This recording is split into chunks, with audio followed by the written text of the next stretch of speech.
Brito tem gol do Vasco lá no Morumbi, o Rayan marcando. 26 de partida da primeira etapa, São Paulo 0, Vasco da Gama 1, resultado ruim para o Inter. Desta forma, o Inter não pode perder em BH. Se o Inter sofreu o gol ou se perdeu o jogo, o Inter entra na zona de rebaixamento, Brito. Meu Deus. Quem diria, quem diria. Chegou por ali o jogador da equipe do Internacional, Ramon, colocando a bola para fora. Lateral para o time do Galo fazer a cobrança. E já fez. Vem chegando ali o jogador Scarpa, trabalhando com a perna canhota. Ainda Scarpa procurando alguém para fazer o passe. Abertura aqui na esquerda para o Rubens. Colocou essa bola na área. O gol do Atlético. Rony apareceu na cara do gol. Colocou de cabeça a bola para a rede.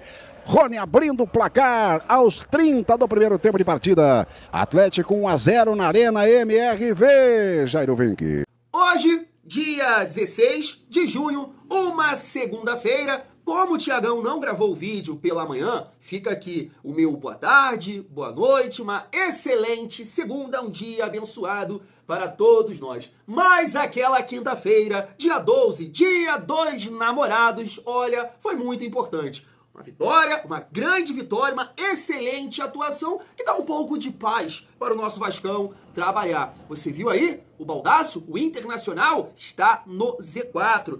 Como o Vascão só volta a jogar no dia 12, de julho. Olha só, meu Deus do céu, é muito tempo sem o Vascão. Então, família, durante esses dias a gente vai buscar aqui algumas resenhas, bater um papo. Tem notícias do Vasco, claro, pra gente repercutir aqui em relação ao Estrela, ao David, Paulinho, Léo Jardim, Coutinho, Admar Lopes, que está chegando no Rio de Janeiro. Vamos trocar uma ideia sobre o Internacional, o Baldaço, porque olha, o que teve de vascaíno na última derrota contra o RB Bragantino, me procurando na rede social, na outra rede social, comentando aqui, passa pano aí, esse time é horroroso. E um time como o Internacional, colocado por muitos como candidato ao título, nesse momento está no Z4, em 12 jogos, apenas 2 vitórias.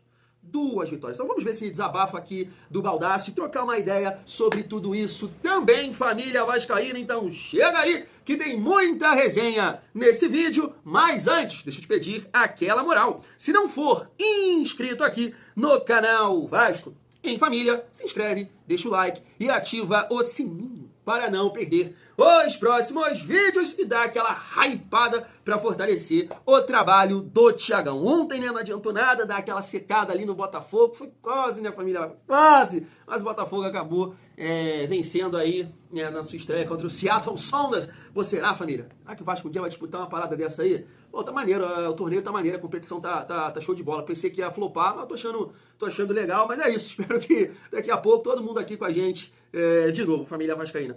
Mas vamos lá, vamos seguir aqui a nossa resenha, destacando aqui uma informação da ESPN, na verdade até uma confirmação, porque um outro dia a gente trocou uma ideia sobre isso. Tá aí, ó, Estrela e David não terão férias, vão continuar nesse processo aí de recuperação. O Estrela é um jovem jogador, que acabou ajudando ali, em 2024, na estreia dele no profissional contra o São Paulo, foi muito bem, marcou um gol, e aí, não conseguiu ter sequência, até jogou uma partida contra o Bahia, que ele não foi tão bem, depois eu acho que ele joga contra o Botafogo, sai machucado e até entra o JP. Então é um jogador que nesse momento, assim, poxa, é uma infelicidade continuar assim, lesionado, demora a recuperação, porque poderia ser um jogador que o Vasco, dependendo, nem estaria buscando aí no mercado. Quero dizer a função, não o jogador, a função de meio armador, que nesse momento entendo que o Vasco vai até buscar. Não seria assim a minha prioridade, tá, família? Um meio armador reserva, Coutinho ficando, é claro. Porque acho que o Nuno, ele pode fazer essa função, Vocês concordam? Eu acho que o Nuno também sabe jogar por ali. Então você ganha o Nuno, podendo fazer essa função, você tem o Coutinho. Então eu continuo achando assim que o Vasco deveria buscar atacantes de lado, um zagueiro e beleza, um segundo volante aí também. Essas seriam as minhas prioridades para o atual momento do Vasco, mas legal saber aqui que o Estrela está na reta final de recuperação, assim como o David. O David teve uma grave lesão, como a do Jair, a do Paulinho, mas está num processo forte aí, de muita dedicação, pelo menos é o que o departamento médico do Vasco comenta, mas é um jogador que, assim, eu, sinceramente, a galera que acompanha aqui sabe que eu não gosto tanto assim, sei que ele jogou uma bola, ajudou, contribuiu em 2024, mas é isso. O David, na minha opinião, no atual elenco do Vasco, assim como deveria ter sido no ano passado, é um jogador para compor elenco. É um jogador para compor elenco. Eu acho que o David não tem a capacidade de ser um titular do Vasco. Se ele tiver essa capacidade é porque o elenco está mal montado. Você tem que ter jogadores melhores do que o David, sinceramente falando. Porque é um jogador que ao longo da sua carreira não conseguiu, né, esse status de titular de qualquer equipe, né? Então não pode ser titular do Vasco. Essa é a minha opinião. Polêmica ou não, é a minha opinião. Seguindo aqui a nossa resenha, pra gente repercutir também um pouco sobre o Peña, né, jogador peruano que vem sendo cogitado no Vasco. Ontem a gente até colocou aqui um vídeo, né, reagindo ali a alguns lances do jogador. Mais uma vez o canal Vasco entrou em contato, me parece, com pessoas próximas do jogador e que disse que sim, né, ele gostaria de jogar no Vasco, de atuar no Brasil, já que não conseguiu, né, se adaptar ao futebol grego, né? Nesse momento ele está no PAOK da Grécia. Teve um excelente momento na carreira lá no Malmo da Suécia e não vem conseguindo repetir isso no futebol grego. E eu até, como eu disse, reagi aqui com vocês, né, alguns lances, falei que não achei nada demais e eu vi ali alguns comentários. Mas, Thiagão, poxa, seria um jogador para compor elenco. Eu sei que é muito difícil hoje, eu fico falando isso aqui, mas eu até entendo a dificuldade que o Vasco tem nesse momento, né, a questão financeira. Então, para você contratar jogadores, né, para serem titulares, é mais complicado, é mais difícil, envolve, né, mais papel colorido. Então eu entendo que você tem que ter esse olhar também de trazer opções e tudo mais, porque você tem, né, várias competições, Copa do Brasil, Sul-Americana e Campeonato Brasileiro. Só que assim, sei lá, cara, eu não senti tanta firmeza aqui nesse jogador. Pode chegar e performar muito bem, né, mostrar personalidade e tudo mais. Eu não gostei, né, não somente desses lances que eu reagi aqui com vocês, mas em outros vídeos também. Não gostei, sinceramente. Ali nos lances você vê que ele tem sim um certo recurso, mas a gente não sabe como é que é o Peña sem a bola, né, ajudando na marcação, se tem essa força física, se tem essa dinâmica que a gente precisa no meio-campo do Vasco hoje. Porque com a bola, família, eu tava vendo uma estatística do Hugo Moura e do Tietê, que eles figuram entre os jogadores com maior índice de passes certos hoje no Campeonato Brasileiro. Claro que sempre tem uma coisa ou outra para melhorar, né? Acho que o Tietê pode contribuir um pouco mais encostando na frente, Hugo Moura também, né, saindo melhor ali, aparecendo mais. Claro que sempre tem alguma coisa para melhorar. Eu concordo que o Vasco tem que buscar opções, beleza. Não é um jogador que vai chegar para ser titular, porque o Hugo Moura e o Tietê estão até bem nesse momento. Mas eu, Thiago, não gostei muito, né, do nome do Peña. Ainda tem essa questão também de adaptação, né? É um jogador que estava atuando na Suécia, agora na Grécia, e chega no futebol, vai chegar no futebol brasileiro com, né, uma sequência de jogos, viagens e tudo mais. Não sei, família vascaína, mas queria saber a opinião de vocês. Seguindo aqui a nossa resenha, pra gente dar uma geral em alguns assuntos, como Paulinho, Coutinho e Léo Jardim. Tá aí, família, ó, Aston Villa e Coutinho deram mais um passo para a rescisão contratual. Segundo aqui o jornalista Carlos Berbet, ele até está destacando uma informação que me parece que vem da Inglaterra, a situação do Coutinho do Aston Villa nesse momento é aguardar o fim do empréstimo, que acaba agora, no dia 30, e aí depois as coisas vão caminhar. Eu acho que o Coutinho, acho não, né? Todo mundo está dizendo isso, né? Que o Coutinho quer permanecer no Vasco pela adaptação da família, ao Rio e tudo mais, né? Eu acompanho eles lá nas redes sociais, e dá pra ver que, poxa, os filhos estão bem felizes aqui no Rio, tem um projeto dele também social. E o momento, né? O momento com o Fernando Diniz, acredito que o Coutinho tá botando uma expectativa nesse atual momento do Vasco de evolução, né? De crescimento. Então, entendo que a maior dificuldade nisso tudo é a questão do Aston Villa. Porque, por mais que eu falo aqui com vocês, na família vascaína, a renovação do Felipe Coutinho, na minha opinião também, né, passa por uma redução salarial, mas eu entendo que isso não vai acontecer. Acho que o Vasco vai renovar com ele, aumentar, nem pensar. Mas eu acho que o Vasco vai manter esse salário aí do Felipe Coutinho, família vascaína. Mas assim, se entregar o que entregou contra o São Paulo, assumir esse papel de protagonismo do time, aí, mano, eu entendo que ninguém vai reclamar. Agora, atuar ali como atuou contra o Operário, RB Bragantino, sendo um jogador que erra muito, que a bola cai no pé dele, ele não dá seguimento a uma jogada, vive de um lance ou outro, não dá. Não dá. Eu sei que, poxa, não tô pedindo isso, não tô falando isso. Então ele tem que jogar sempre assim. Sei que é difícil, né?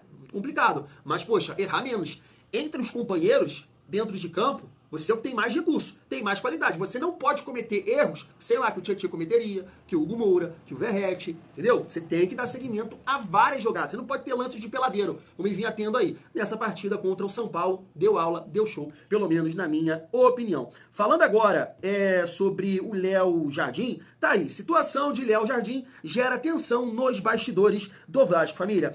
Não mudou muita coisa em relação ao que a gente comentou aqui no dia de ontem, né? O Vasco tá seguro em relação à cláusula contratual e o staff do Léo Jardim, não, segundo o jornalista Fábio Azevedo, papo até de buscar a FIFA e resolver na FIFA, tendo a ideia de assinar um pré-contrato aí, daqui a pouco, né?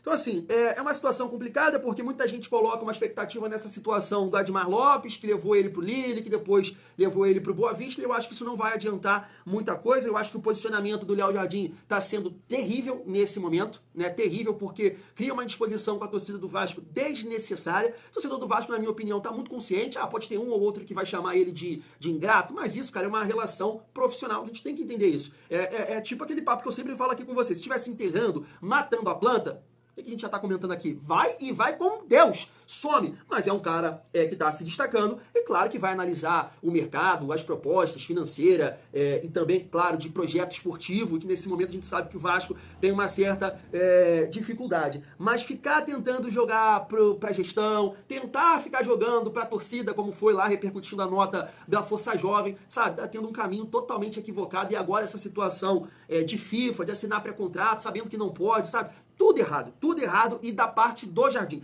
Quem está conduzindo a carreira do Jardim em relação a essa situação com o Vasco, mas, meu Deus, é uma falta de noção, de profissionalismo, assim, tremenda, na minha opinião. Está conduzindo de uma forma que está clara para todo mundo. Ele não quer ficar.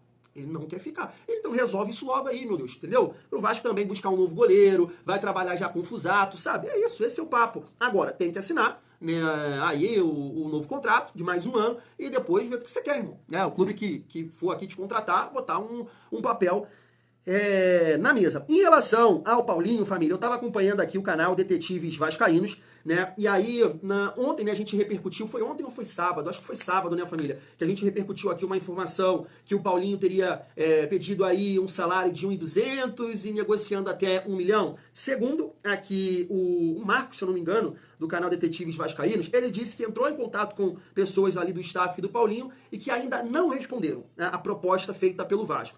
Mas, né, como eles estão demorando a responder, e essa proposta já foi feita há algum tempo, aí abre margem, né, para esse tipo de situação, sobre esse rumor aí, essa pedida salarial. Então a gente fica nessa, aguardando se de fato teve isso, se não teve isso. Eu acho que se de fato isso está acontecendo, ele pediu esse salário, né, ô Paulinho do céu, calma, irmão. Poxa, quem não queria ganhar isso? Eu sei que a cartela de ovos está 30 conto, né? Beleza, irmão. Eu também queria ganhar isso aqui. Mas não dá, né, Rei? Você jogou muita bola em 2023. Infelizmente, fez muita falta em 2024. Mas esse ano, ô Paulinho, você tá a mistura do Zé Gabriel com o Praxedes. Que isso? Você não tá exagerando? O quê? Paulinho tá muito mal. Então, nesse momento, tá muito mal. Tu ter pedido... Não dá, Rei. Calma, poxa, aí não. Espero que você fique, né, renove com o Vasco, porque eu ainda acredito no potencial, na qualidade do Paulinho, e sim, ele pode nos ajudar. E aí, família, só para finalizar aqui o nosso giro de notícias em relação a tudo isso, falar um pouco aqui sobre o Admar Lopes, né, o executivo que está chegando aí. Inclusive, deixa eu mostrar aqui para vocês, informação do canal Atenção Vascaínos. Um novo diretor executivo do Vasco, Admar Lopes, chega ao Rio de Janeiro na manhã desta terça-feira e já inicia os trabalhos no clube. Então tá aí, tá chegando amanhã. E aí eu tava acompanhando, família, o canal do Baran.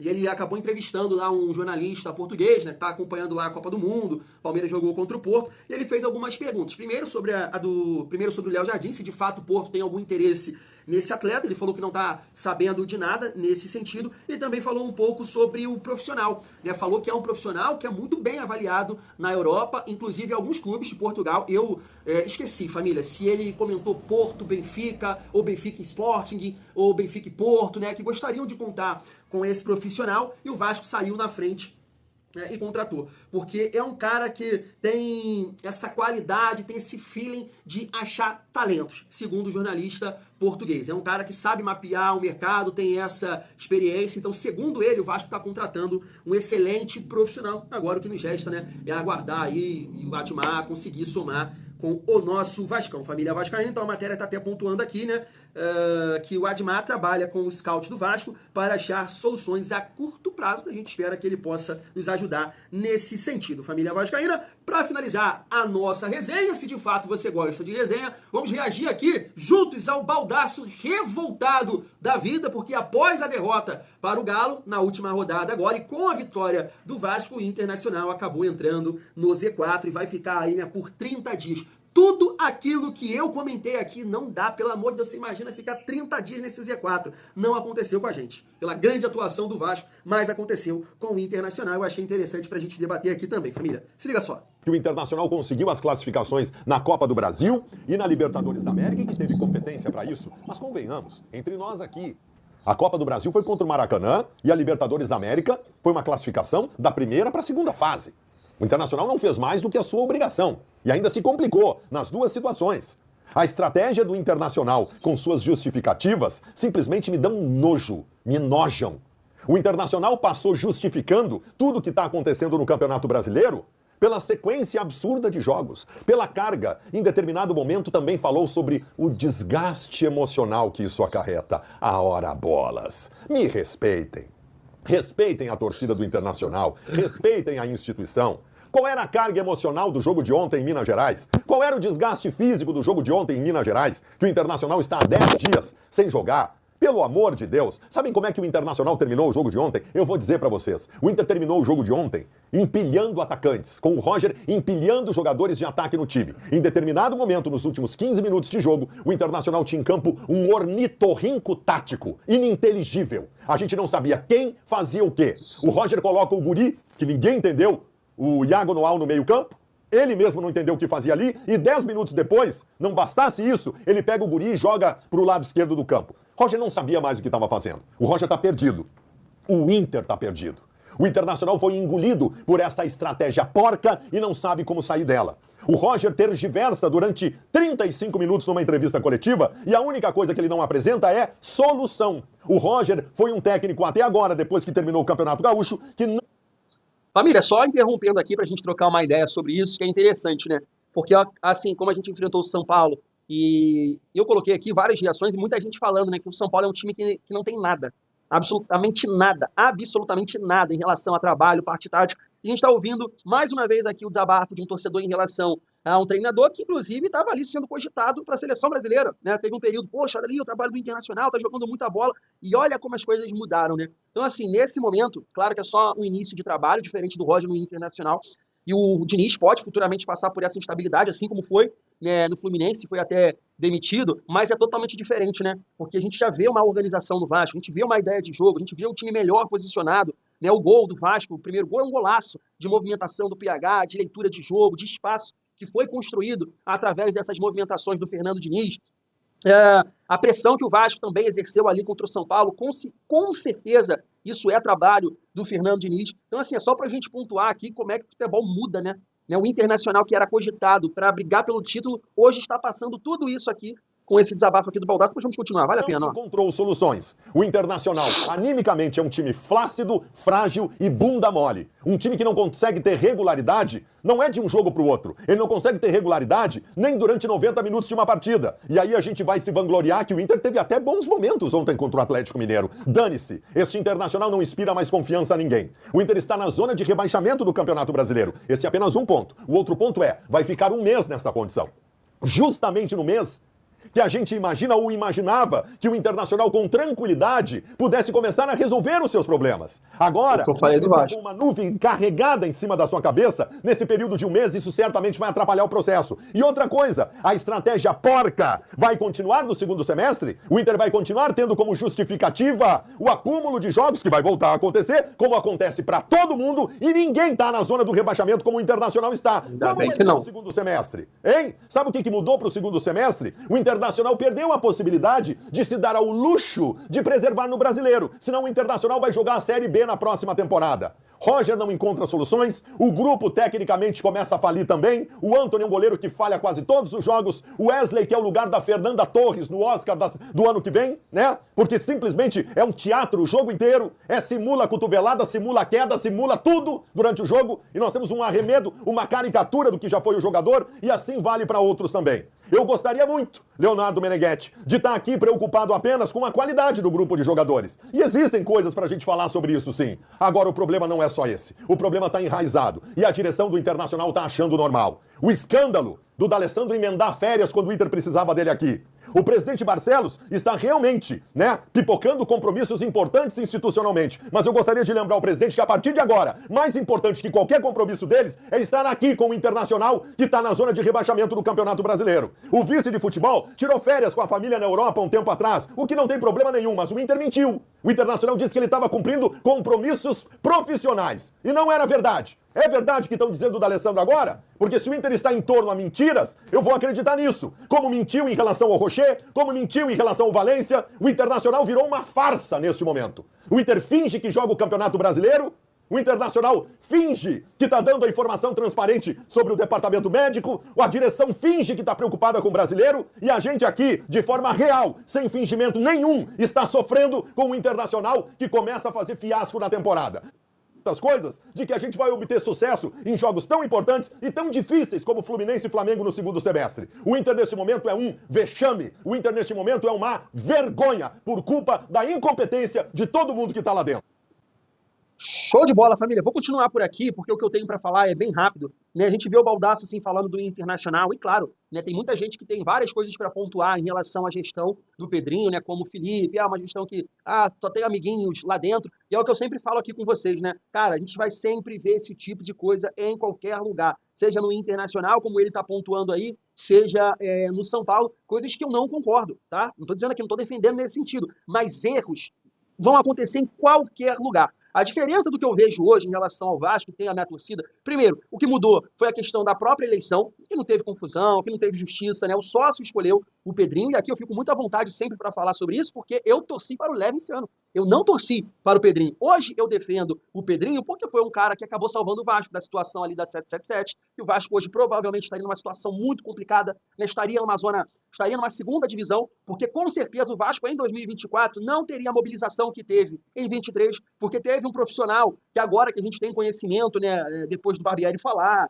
depois do Emiliano Dias falar, que foi o Paulo Brax, foi um cara que visivelmente, realmente, ele estava cansado naquele período e foi um cara que lutou muito, né, por esses relatos, pela permanência do Vasco na Série A, e toda a dificuldade financeira que já estava estabelecida ali em 2024, com várias notícias, conta de irmã, isso e aquilo, então o Vasco não teria força. O Pedrinho foi, assumiu o controle, se aproximou ali dos jogadores e o Vasco conseguiu permanecer e até chegar numa semifinal de Copa do Brasil. Então, claro que a gente pode pontuar aqui vários erros da gestão, mas uma coisa a gente não pode esquecer, que é um cara que vai buscar acertar ou errar em prol do Vasco. É isso que eu acredito.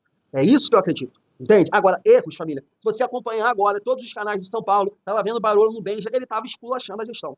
Tá? Estava esculachando a gestão. Diferente do Pedrinho, como eu disse aqui, pela eleição, poxa, a gente viu um Campelo entrar da maneira que entrou, a gente viu um Salgado entrar da maneira que entrou, e sinceramente, as pessoas que entram no Vasco a partir dessas situações, assim, totalmente, que trazem uma imagem ruim para o clube, um clima realmente difícil, você não quer o bem do Vasco. Você não quer o bem do Vasco de forma nenhuma. Eu sei que o Pedrinho teve uma situação aí atípica, né, inédita, que foi assumir o controle da gestão, mas mesmo assim, eu sempre falo aqui com vocês, por exemplo, a postura do Levin em toda essa situação, que foi um rival do Pedrinho na última eleição, e você não vê ele falando nada. Tenho certeza que tem muita coisa para acrescentar, muita coisa, mas não está falando nada, porque ele entende que, né, alguma opinião pode trazer uma pressão para a atual gestão, e esse não é o cenário. Né? Eu acho que todo o debate que acontecer no Vasco tem que ser para ajudar o Vasco, e não falar de pessoas, e não tirar pessoas, e não, sabe, esse tipo de gogó, porque acontece em todo lugar, família vascaína. Falando de futebol, né, é muito engraçado, porque assim, eu ajustei a rota, né? Parei de falar aqui que o Vasco tem um elenco, porque o Vasco não tem um elenco. O Vasco não tem, o Vasco tem um time titular.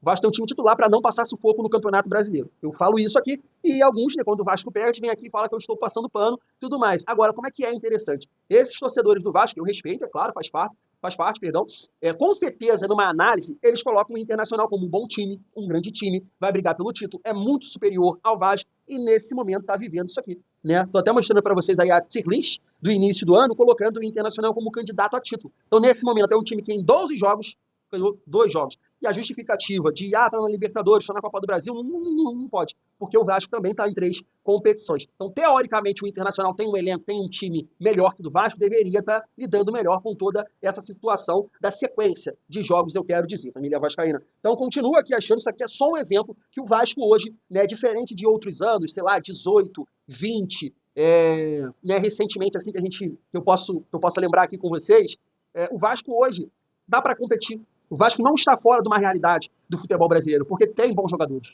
tem bons jogadores. Esse é o ponto e eu vou continuar defendendo isso, independente, né, dos resultados, porque até em momentos de derrota eu não dei chilique aqui, como alguns que gostam de dar chilique, né?